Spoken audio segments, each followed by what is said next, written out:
Amigos de Letra Capital, estamos con el escritor Jorge Eslava para conversar, entre otras cosas, sobre su más reciente libro, Una banca en el parque, ilustrado por Beatriz Chung y publicado por Pace. ¿Cómo estás, Jorge? Encantado de recibirte y encantado de ponerme en contacto con tus amigos.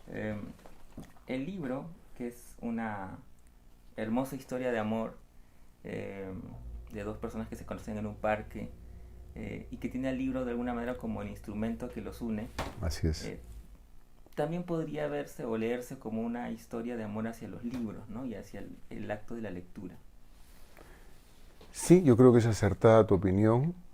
En un espacio público como es el parque, en una banca que ofrece un paisaje de la alegría de los niños, la sombra de los árboles, ¿no? En fin, ahí se lleva o se teje una relación entre dos personas adultas que encuentran en el libro un punto de contacto que los une, ¿no?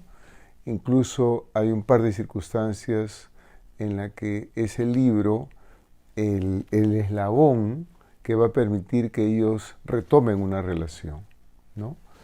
Junto con el libro, por supuesto, la lectura y por extensión también la escritura, porque ellos hay una correspondencia en un momento a través de cartas, ¿no? Intercambio epistolar, sí. Así, entonces, sí, yo creo que este ámbito de la cultura, de la escritura, ¿no?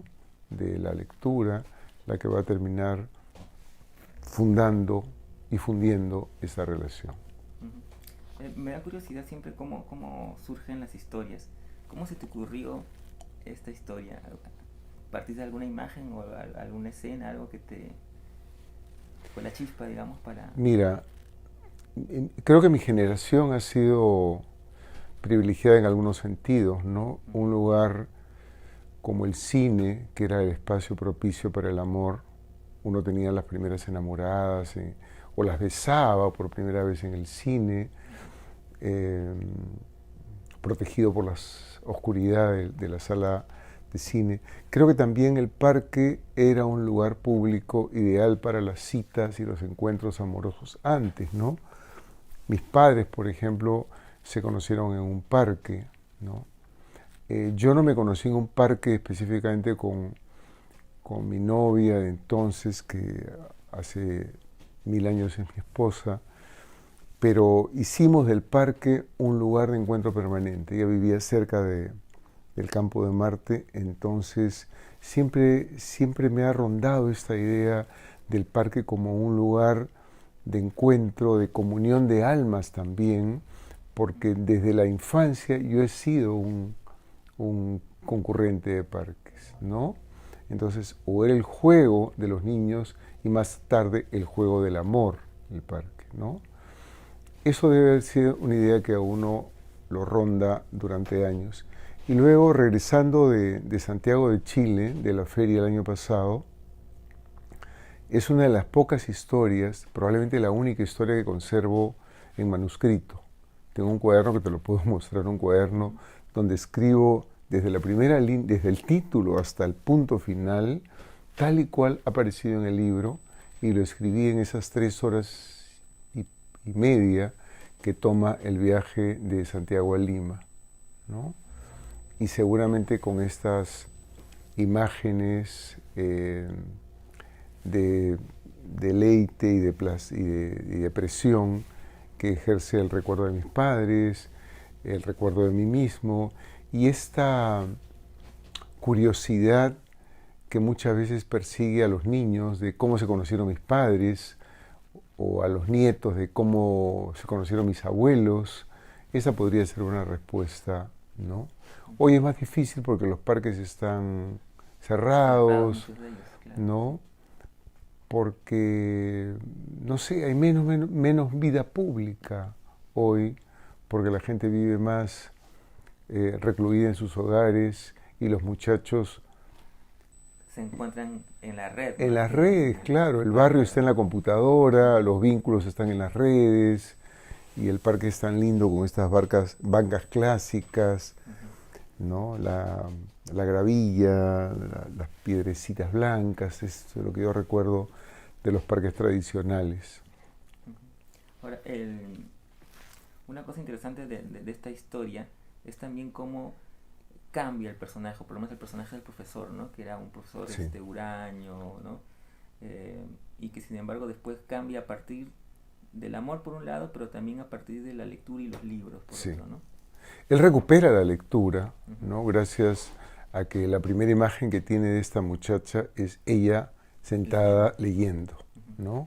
Con un libro en el regazo y está completamente abstraída por el libro y además entretenida y hasta divertida por el libro. Esa imagen le impresiona. No hace más que llegar a su casa y esa noche para dormir recupera un libro de su librero que probablemente hacía mucho tiempo que no leía, ¿no? Ujú.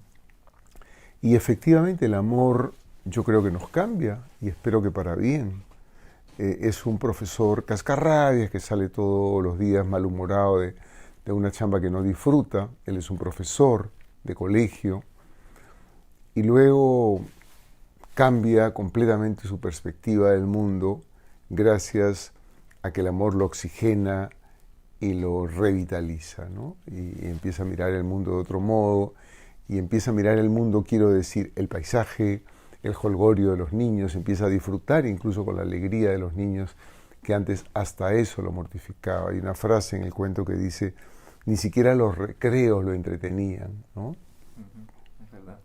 Eh, Otra curiosidad que tengo a partir de los libros ilustrados es si, si hay una...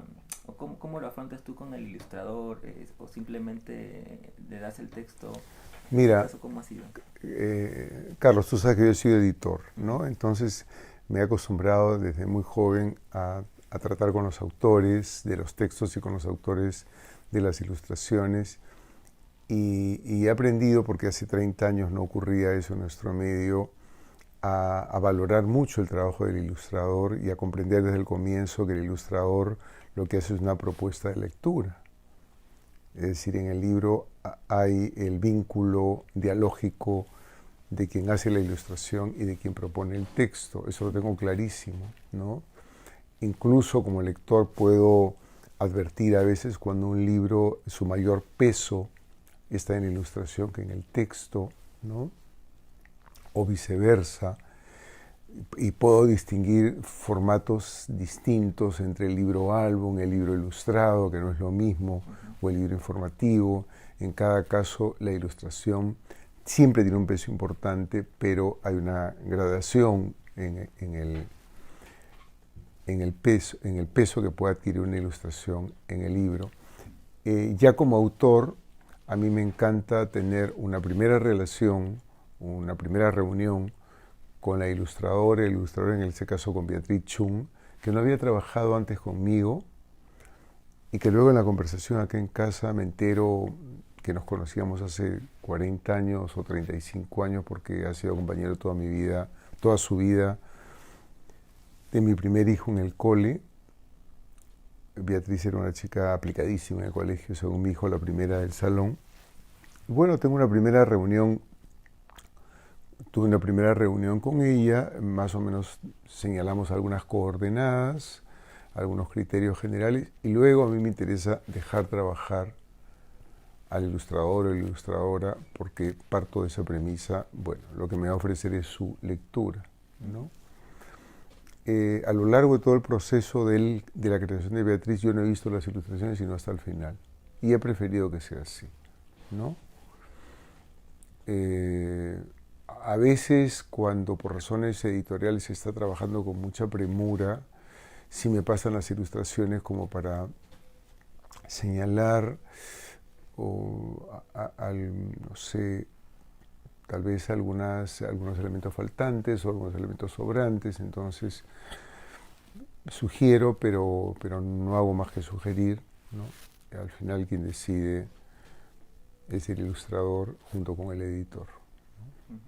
Claro, Una de las cosas que me llamó la atención es, por ejemplo, la elección de abrir con la foto, Sí. con una foto y terminar con una foto, ¿no? Es la primera foto de los novios y luego ahí al final hay una foto final.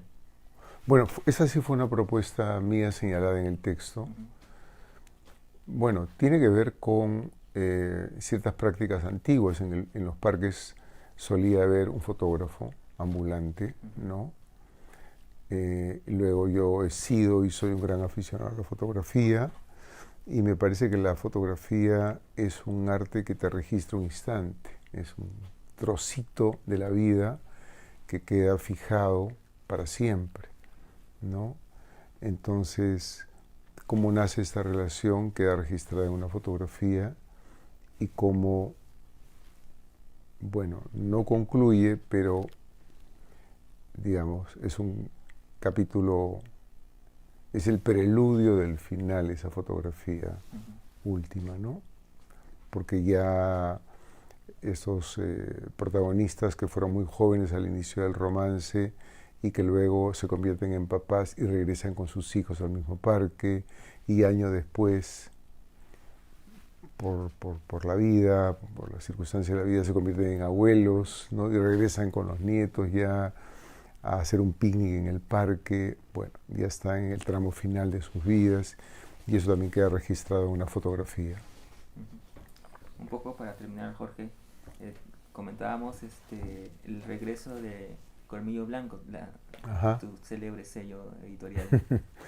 Bueno, muchas gracias por lo del célebre. Muchos leímos varios títulos, yo recuerdo muchos años atrás haber leído varios títulos justamente gracias a Colmillo Blanco, ¿no? Colmillo nació en el año fines del 86. Yo acababa de llegar de España, de estudiar allá un año, y una de las manifestaciones culturales que más me sorprendió en España fue esta explosión editorial que había allá. En general una explosión cultural de apertura. No hacía sino una década España había recuperado la democracia y me sorprendió mucho visitar librerías con una cantidad de publicaciones, pero encontrar siempre en las librerías un anaquel, un espacio, un estante grande dedicado a la literatura infantil y juvenil. Eso era impensable en el Perú, hace 40 años o 35 años.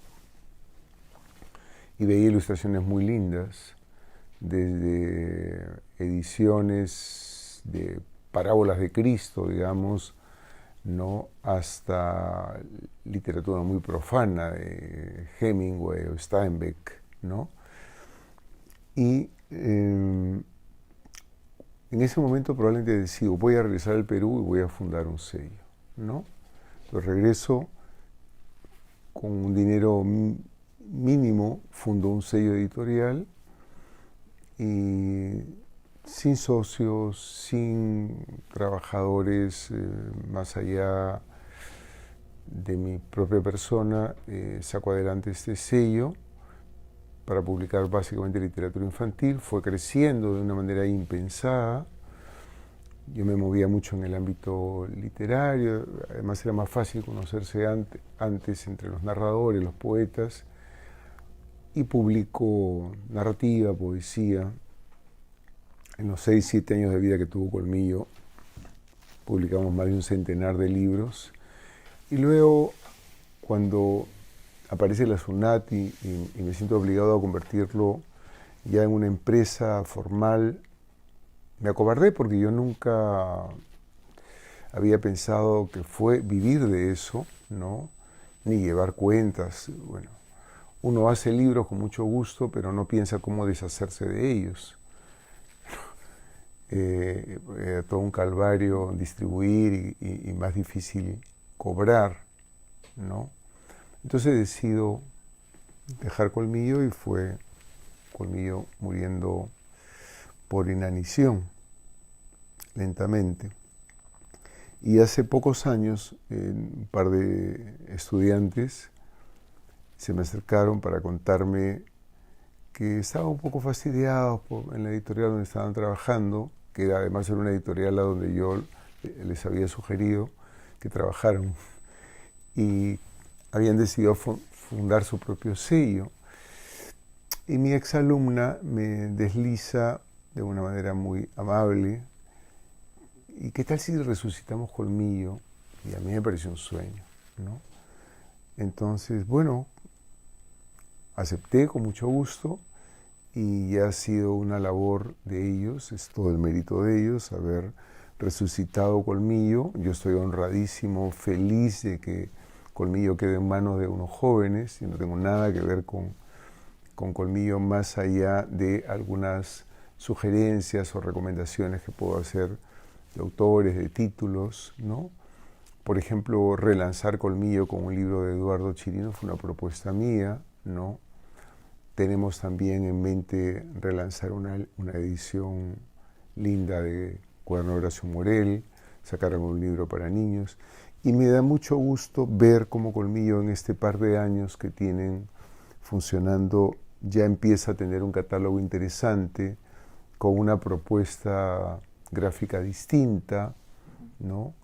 Y, como digo, capitaneados ahora por Angie y Gabriel, que pasaron de ser grumetes a comandar una nave tan difícil como un sello editorial. Muchas gracias, Jorge. Al contrario, Gracias, Carlos, como muchísimas siempre. gracias. Amigos de Letra Capital, estuvimos con Jorge Eslava, con el que hemos conversado sobre su libro Una banca en el parque, ilustrado por Beatriz Chung, publicado por Peisa, y que lo pueden encontrar en la Feria Internacional del Libro. Muchas gracias.